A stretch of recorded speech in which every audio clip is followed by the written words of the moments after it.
So, dear students, welcome to the another lecture of basic electrical engineering. In this particular lecture, we will discuss about the DC machines. So, we will cover the introduction to DC machine. We will understand the working principle of DC machine. We will also see that how the DC machine is constructed, what are the various important parts of DC machine, and then we will see the various advantages and disadvantages of DC machine eventually.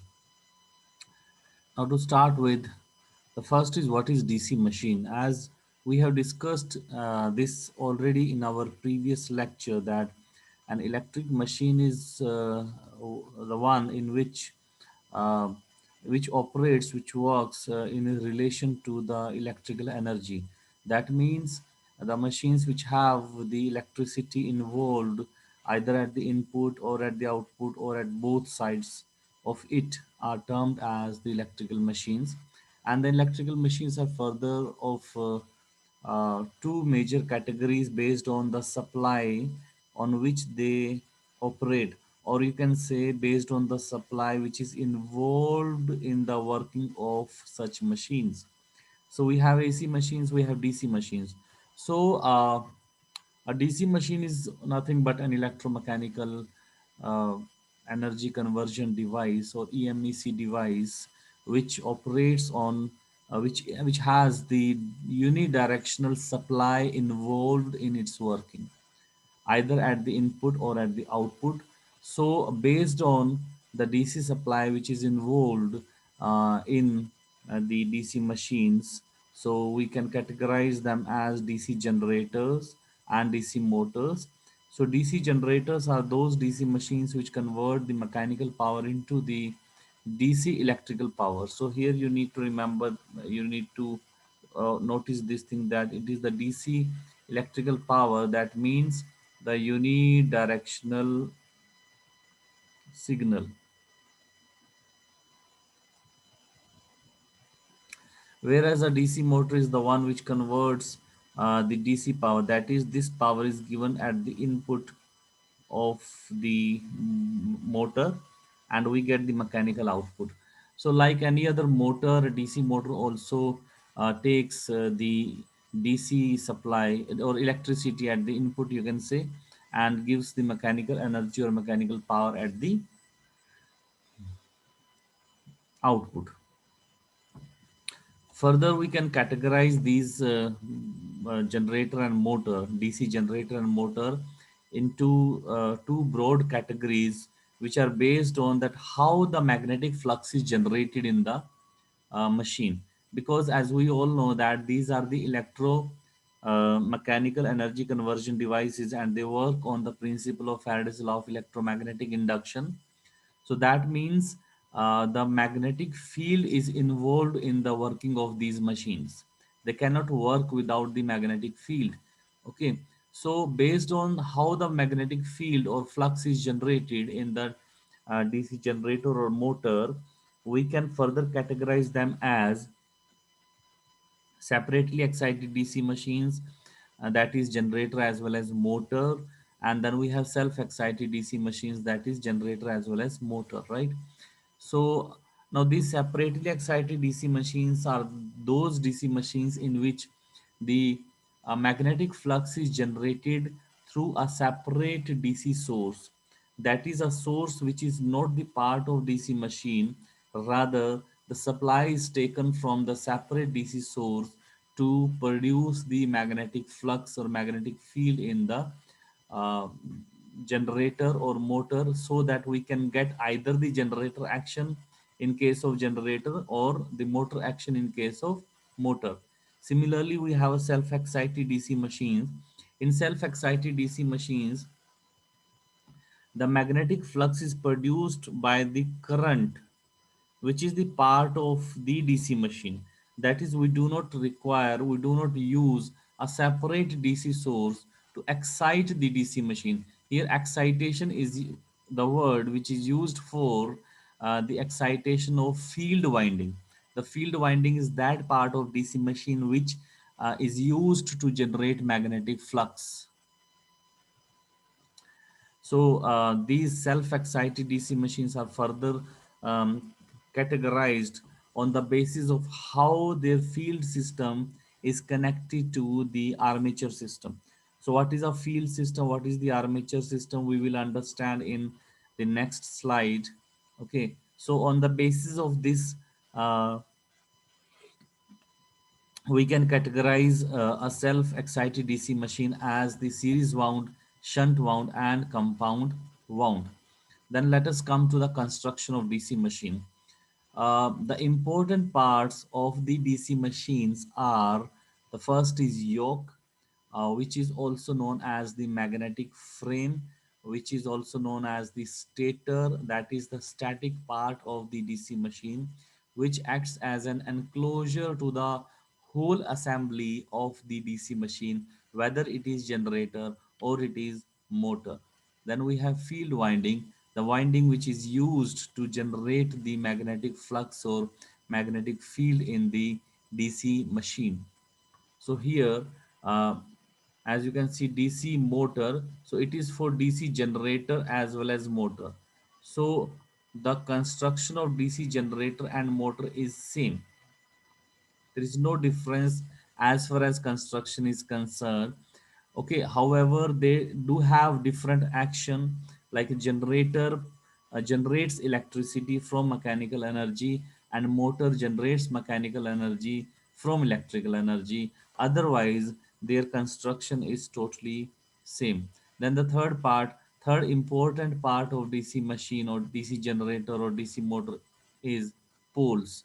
Now, poles are basically the pole shoe, or it is an assembly which is used to generate the magnetic flux, because the field windings are wound on these pole shoes. Then we have armature. It is the core of the DC machine, whether it is generator or motor. This particular part of the DC machine carries the electricity. Okay, whether it is generator or motor, it carries the electricity. If it is a generator, it generates the electricity and sends it to the load. If it is a motor, it is connected to the supply so that electricity can be provided to it and we can get the motor action.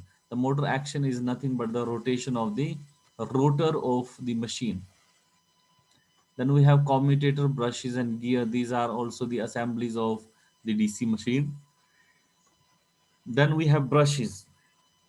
Brushes are also the important parts of the DC machine, which are used to make an interface between the load and the commutator or the DC armature, or you can say armature and the supply. In case of motor, it is armature and the supply. In case of generator, it is armature and the load.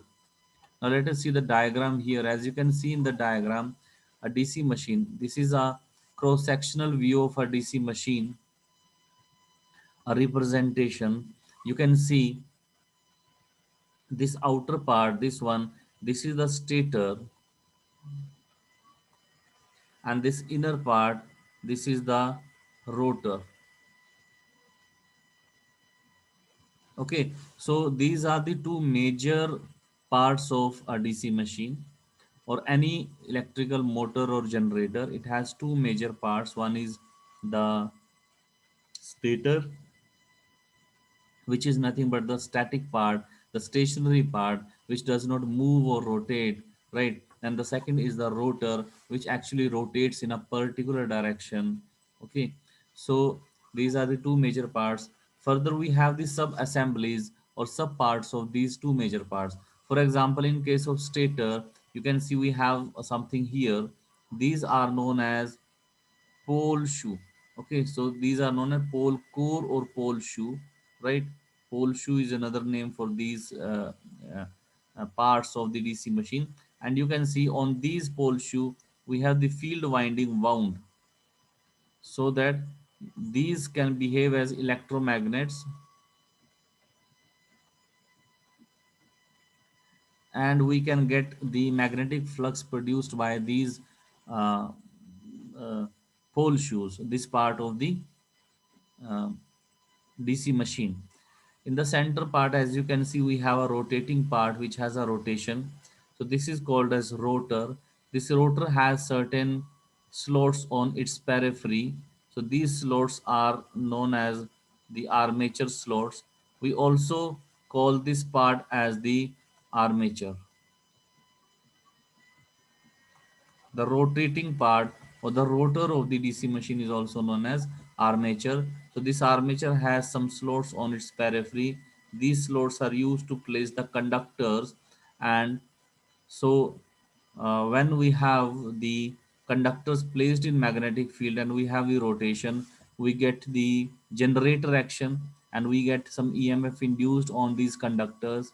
However, when we have current carrying conductors placed in magnetic field, so it gives us motor action and we have the mechanical energy, that is the rotation of the rotor, that is the rotating part. So the conductors which are placed on these slots are known as armature windings or armature conductors. And this is also known as armature core, this rotating part. And then in center you can see we have a shaft.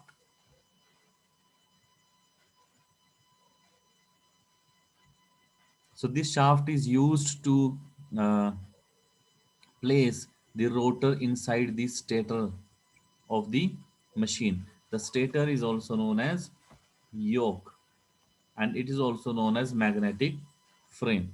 So let us see these parts one by one. The first is yoke, the magnetic frame. Now what is yoke? Yoke is that part of the DC machine which acts as a supporter, which supports the whole assembly of the DC machine. So as you can see here in this diagram, this stator, the outer part, is actually supporting the various subparts of the DC machine. So this is what yoke does. Okay. Second thing is, because it is made up of the magnetic material, so it also is used to uh, contain the magnetic flux which is produced by the pole shoes or field winding, right? So it contains that uh, magnetic flux, right? Okay, so this is how a stator or a yoke looks like. You can see this is the outer part and these are the supporting legs basically, which, and you can see a hole here. So these holes are provided for the nut bolt, right? So that we can mount this machine on a support, on a desk or something like. Okay, so this is a static part or a yoke, and this is made up of ferromagnetic material. Inside this you can see it is basically made up of steel, right? So that maximum flux can be conducted with minimum losses. Okay, then the next thing is the poles. Okay, the next part is poles. Poles are basically the electromagnets. So when we are writing motor here, okay, so it simply means that we are also talking about the generator. So we are also talking about generator in all the cases. So, as I said earlier, also, as far as the construction of DC machine is concerned, the construction of DC machine is totally similar for motor as well as generator. There is no difference, right? So, motor as well as generator. Okay, so poles are basically the electromagnets. And what are the electromagnet?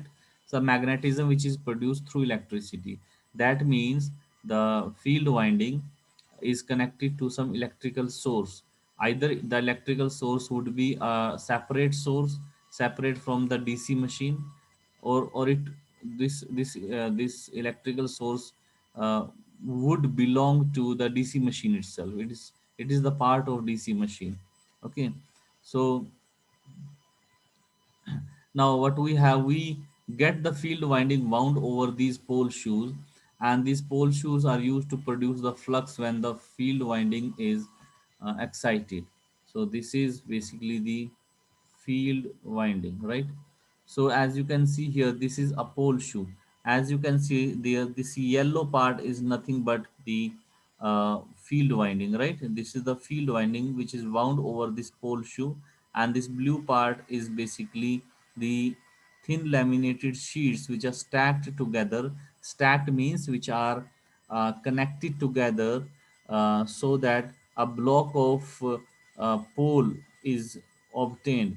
So we have these this particular shape, as you see, is the pole shoe, and on this we have this yellow winding wound, right?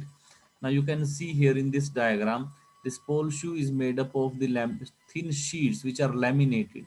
Thin sheets and lamination is done just to limit the eddy currents, just to limit the any other magnetic losses which are involved in DC machine. Though a DC machine has less magnetic losses, but still, we instead of using a block as it is, we make use of thin laminated sheets.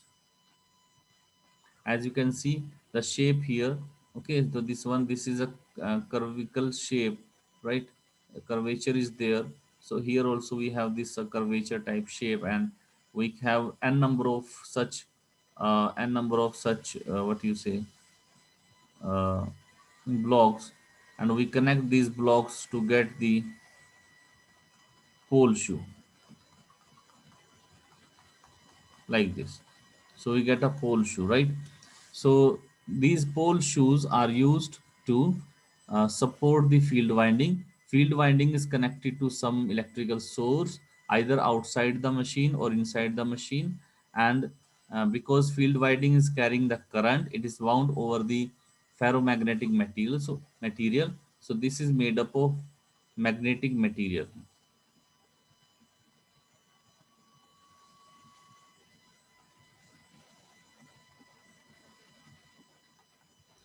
So we get the magnetic flux or magnetic field generated in the air gap of the DC machine.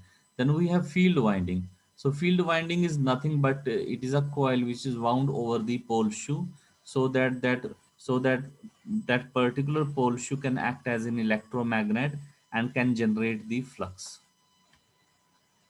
So now this field winding carries the current.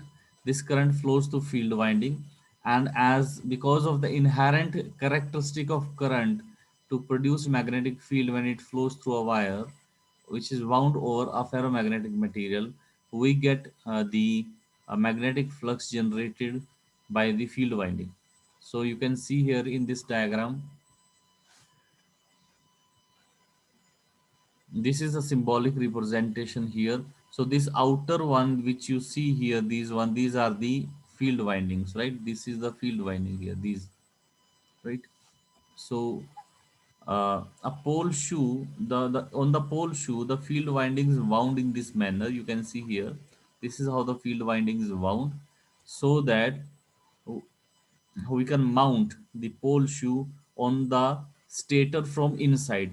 As you can see here, these brown color or red color are the field windings, right?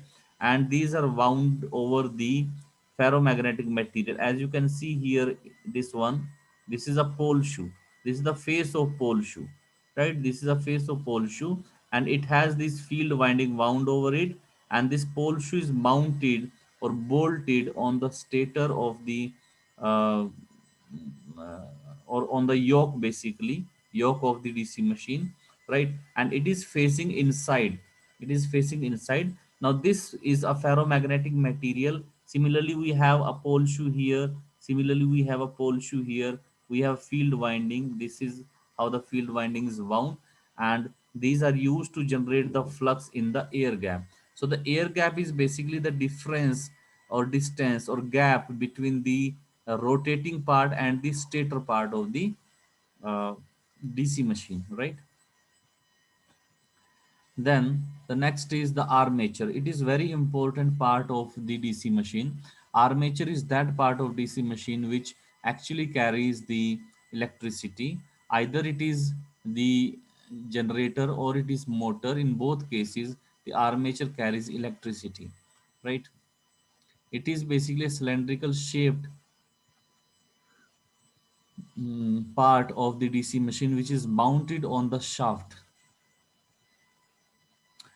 Now, the slots which are provided on the periphery of the armature are known as armature slots, and these armature slots carry the armature conductors. So armature conductors are actually interconnected to one another, so that we can get a winding which we call as armature winding, right?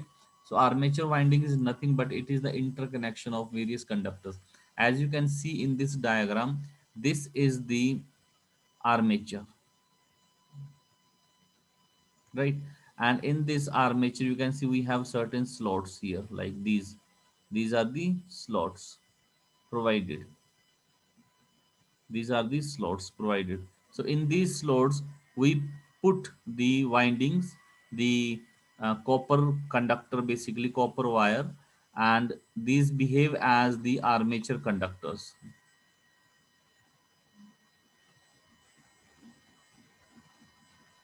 Similarly, here also, these copper wires which you see are the armature conductors, and these are placed in the armature slots which are provided on the periphery of the rotating part or the rotor. You can see this armature is formed by stacking the thin laminated sheets of this shape. Okay, so you can see here this one. So we have n number of thin sheets, laminated sheets, which are joined together to form uh, an armature.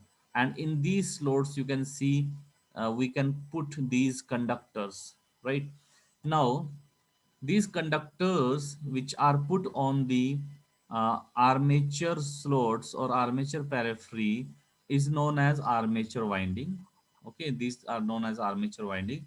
Now these conductors are connected to form a particular shape of the winding.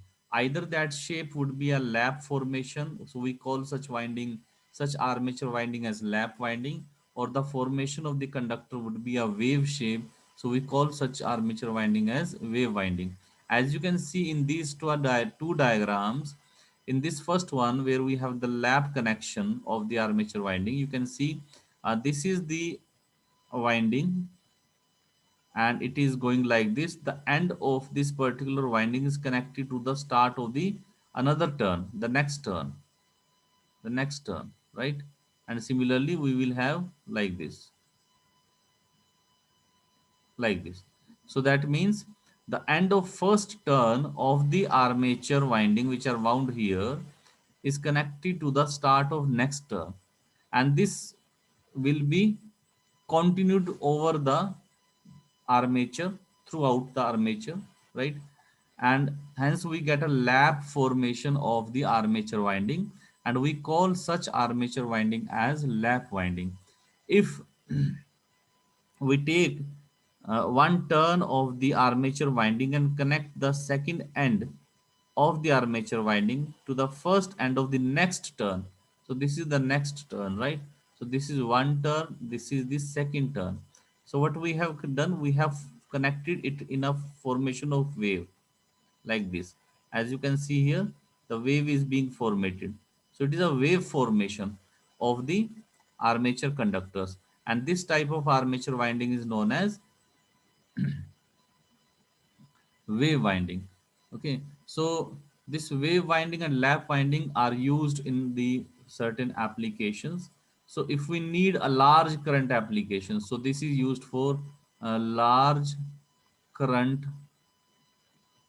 application.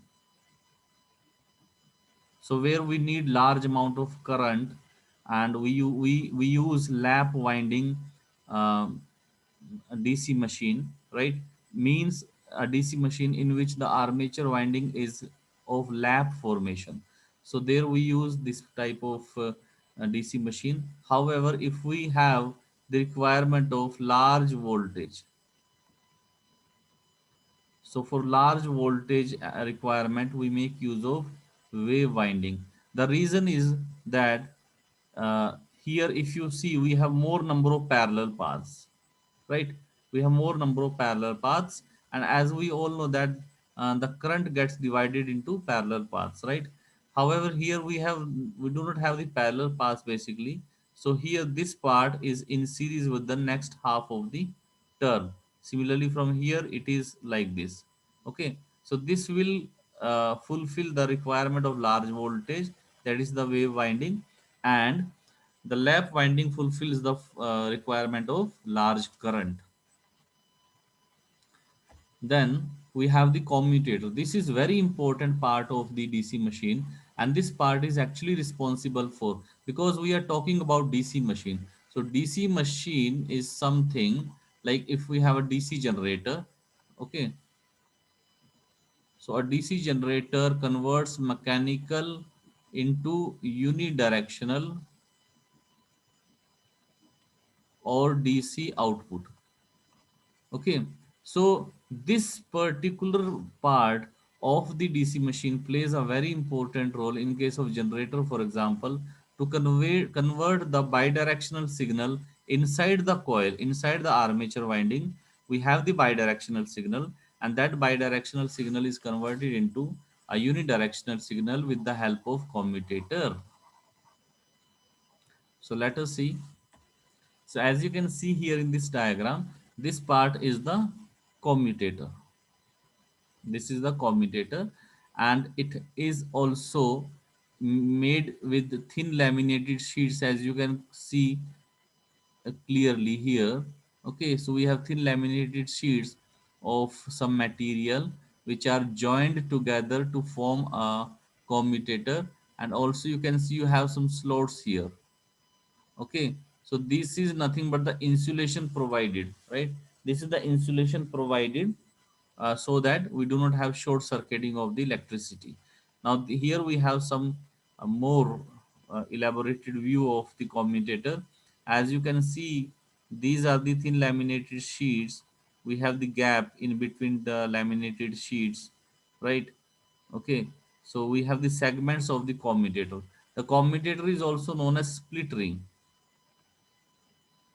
right? Because it is a segmented part, and we have the mica insulation basically in this, so that so that uh, now the mica insulation or any kind of insulation provided, so that the current carried by this part of the machine does not get leak out or does not get the short circuiting in that part of the machine.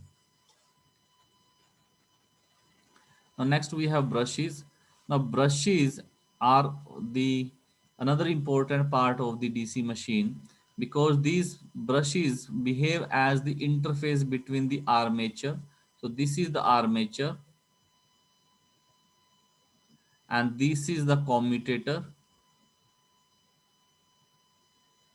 So commutator is a segmented part, and these are the brushes here, right? So these brushes make contact with commutator, and where commutator is further connected to the internal part, that is the armature of the DC machine. As you can see in this diagram here, this one, these are the commutator segments basically, and we have the connection as you can see here. So these connections are given to the commutator. So commutator carries the electricity from the armature in case of generator and pass that electricity to the load through brushes, and in case of motor it takes the electricity through brushes and pass that electricity to the uh, internal armature winding, so that we can get the motor action.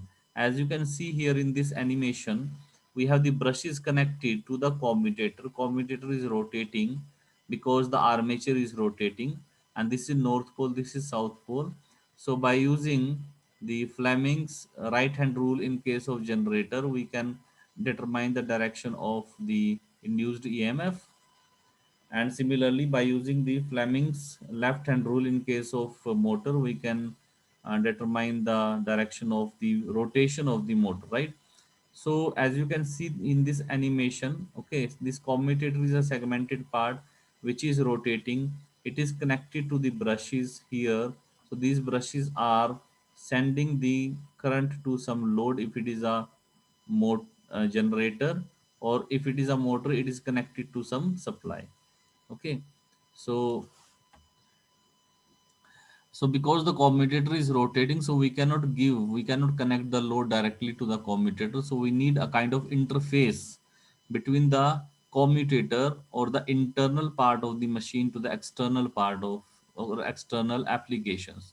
So for that we make use of the commutator. Now here in this diagram you can see the all complete assembly of a DC machine, whether it is a DC machine or generator or DC motor. The, as I mentioned earlier also, that the construction is totally similar. So here this one is shaft, and then here we have bearings. This is the commutator, and it is a segmented part, and these are the connections provided to the commutator,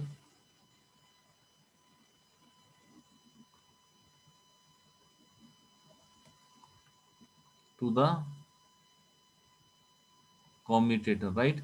And this is the armature. Okay, this is the armature part, and this armature part has some slots here, so it carries certain conductors which are called as armature conductors, right?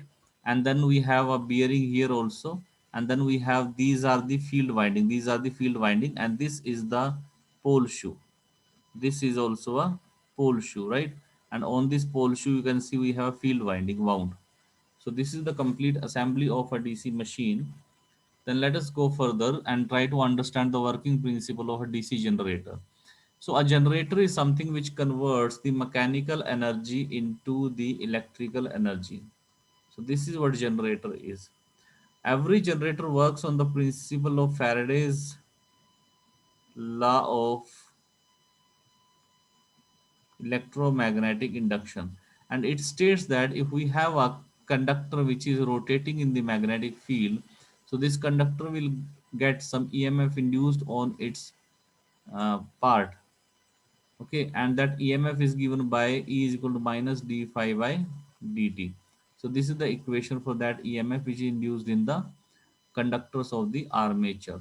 As you can see, a symbolic representation is shown here in these two diagrams, and this is an animation. So you can see we have rotation of the conductors in the magnetic field. So this is north, this is south. The rotation is in this way. Now these are the commutators which are in connection with the brushes. These whites are brushes, right? So as you can see here in this particular diagram, which is shown just to make you understand about the principle of working of DC machine. So now, the direction of EMF which is induced in the conductors of DC machine can be obtained by using Fleming's right hand rule. Okay, so right hand rule says that if you put your thumb in the direction of rotation and this forefinger in the direction of magnetic field, so this middle finger will give you the direction of current or EMF, right? So as you can see here in this diagram, this one, we have north to south, the magnetic flux will flow like this. Okay, the rotation is actually, this is upward, and then here downward, and this is upward. So if we apply the Fleming's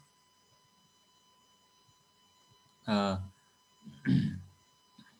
right hand rule, so we'll see that the current is flowing from A to B and then C to D, right? So when it completes its rotation, so after completing one rotation, so C will, from here will come this side and B will go this side. So you can see it has been interchanged. The sides have been interchanged. Now, the same thing, Fleming's right hand rule can be used here. You can see the direction of the current will be same. Earlier in CD branch, the direction of current was from C to D. Now here the current is from D to C. So this is a bidirectional nature. That means internally we have bidirectional current. However, because of these split rings or because of this commutator, we have a unidirectional current in the load, right? So this is how the DC generator works. A DC generator works on the principle of Faraday's law of electromagnetic induction, right? And it states that when we place a conductor that rotates in magnetic field, so an EMF will induced in the conductor, and the direction of that EMF is given by Fleming's right hand rule, and that EMF is given by E is equal to minus d phi by dt, right? Then similarly, we have the principle of DC motor. As you can see in this particular diagram, this is an animation provided here just to make you understand. A DC motor is the one in which we connect electric supply to the motor. Now here the electric supply is going to the uh, motor through these black brushes. These are the brushes, right? And these blue parts are basically the commutators.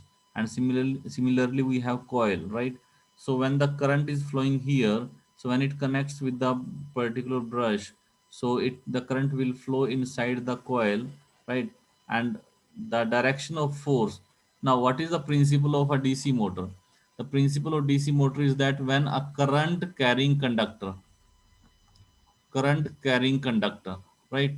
So when a current carrying conductor is placed in the magnetic field, so the conductor experiences a force, a torque basically, and hence the rotor, that is the rotating part of the motor, starts rotating, right? And the direction of this can be obtained by using Fleming's left hand rule. Okay, and the force which is experienced at the two limbs of the coil is given by F is equal to ILB, where I is the current, L is the length of the conductor which is facing the magnetic field, and B is the magnetic field, right? And here in this animation you can see the field is from north to south. So when this particular coil has its plane perpendicular to this one, the magnetic field, so we don't have any EMF induced. Otherwise we have sorry, force basically, we have more force at the two ends, right? Okay, you can see we have more force at the two ends of the machine. Now this is again one diagram. So here you can see the direction is from north to south. The current is flowing this one. So if you place your left hand by facing the uh, forefinger in the direction of magnetic field, and this is a middle finger in the direction of current. So this thumb will give you the direction of rotation. Now let us come to the advantages and disadvantages of the DC machines. The first advantage is that DC machines have very good starting torque. So where we need a high starting torque, so there we can make use of DC machines, specifically the DC series motor or DC series machine. So because they have the very high starting torque, right? For example, in case of automotives which are making use of the DC machines, so there we can make use of there we'll get the high starting torque because it is required, and this can only be obtained from the DC machines. Then we have DC machines can rapidly accelerated and deaccelerated. We can easily regulate their speed. We can easily control their speed. We can increase or decrease their speed quickly. So this is another advantage of DC machines. Then we can easily control the speed over a wide range. Okay, so because their RPM are quite high, so we can easily control their speed at the high value also and at the low value also, right? We can instantly bring the value of speed at low, and we can take it to a very high value also, right? So DC machines are generally made used in tractions, electric trains, electric cars, etc. So in tractions, as I earlier mentioned, in automotives, because in automotives we need high starting torque, right? And DC machines are built in wide range of sizes. There are various a wide range of sizes from small to large. You can see DC motors, very small DC motors which are used in toys, right? Then we have disadvantages. So the disadvantages are that they need a regular maintenance because they have brushes and commutators. So brushes and commutator are the mechanical parts, right? And wear and tear is always involved in these parts, so we need to maintain them regularly. So it will add to the overall cost basically. Okay, so we cannot use these in explosive area. Then because of the complex armature construction, because of the regular maintenance of brushes and commutator, so they are not cost effective, right? And if we compare a DC machine with the AC machine for the same output, A DC machine has a larger size as compared to an AC machine. So in this particular lecture, we have understood the concept of DC machine. We have understood what is a DC machine, what is the construction of DC machine, right? On what principle a DC machine work, a generator and motor. Then we have also understood the advantages and disadvantages of DC machine. So this was all about today's lecture, guys, and I hope you liked it and you have learned a lot. Thank you so much.